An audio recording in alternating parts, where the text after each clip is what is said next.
So the question is, what does it look like to be a Christian in the midst of a Holocaust? What does it look like to be a Christian in the midst of mass genocide? Well, it looks like what I'm doing today, speaking up for those babies, our neighbors that are being mass murdered. Just like if I was in Nazi Germany, I'd be speaking up against what Hitler and the Nazis were doing to Jews. What are you doing for the girls that are in those situations? We go to the abortion mills and offer them help. Okay. We do what most people here won't do. What's that? What's that?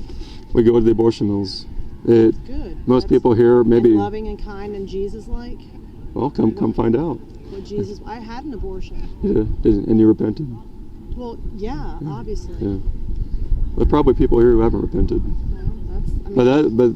That's one of the reasons I'm here, is because I don't think there's a single person here who was out there. As long as you're doing it the way that Jesus would do it, I think that's fine. But the problem here is, here we're not doing what Jesus would do. We're not going to the places where our neighbors are being mass murdered. And being loving and kind, and then going to take care of the baby for the girl and take her in and do all kinds of things when horrible, tragic things were done to the girl. She needs that, but most of them can take care of the baby themselves. They're just selfish. Maybe. So that's where you're being very judgmental. Ma'am, I've been doing this for a long time. I know most of them, they know what they're doing.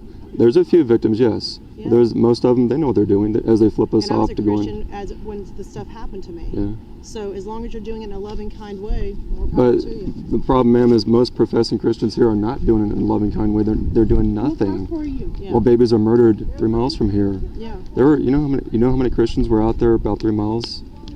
That's where the local abortion mill is, the nearest one. Yeah. Do you know by USF. Yeah. Do you know how many Christians were out there yesterday morning? I have no idea. Just 3, myself included. Out there for what? To rescue babies. To speak up for little babies. How many did you rescue? I don't know. The Lord knows. But how many girls did you stop with the way that you're doing it? I don't know. But I can tell you that most people here, I don't think anybody here was out there. So how many can we rescue when we're not even there? I don't know, but through prayer, you can just pray that the girls are led to the right people. And someone like a Woman's Place Ministries that Pat Layton runs, they do it beautifully. It's done beautifully. You don't seem like you have a hateful attitude, but I thought you were the other guy with the bullhorn. I'm just saying, just when we do things that are the way that Jesus did in a loving, kind way, it says your kindness, Lord, is what leads us to repentance. It's his kindness that leads us to repentance. It's us being the hands and feet and love and heart of Jesus that leads people to repentance. And it leads us out to the abortion mills. And the people that's here. where he's called us to. He's called me to other places. It's not a calling, ma'am. It's a command to rescue those who are being taken away to death. And I say this lovingly. That's a problem not only in Tampa but throughout America, is most excuse themselves from going to these places of death, and that our excuses equal empty sidewalks at the abortion mills. The abortionist loves the empty sidewalks.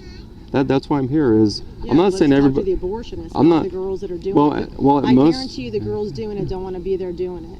Well, they do it anyway. The very first line in the book, Her Choice to Heal, it says a woman doesn't want an abortion like she wants an ice cream cone or whatever.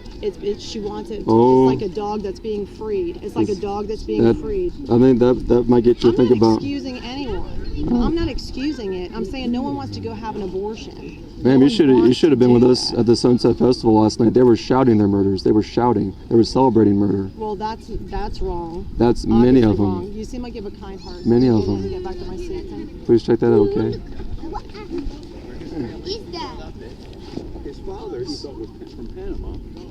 Folks, please know that little babies are being mass murdered here in Tampa. There's a local child sacrifice center 3 miles from here where babies are being mass murdered in cold blood.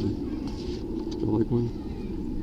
The brutal reality of America's hidden Holocaust. You need to know about it, folks. You need to know that you have a Holocaust raging on your watch. And again, I ask the question, how many people coming into this Christian event were at the abortion mills yesterday morning? The answer, from what I can tell, is 0.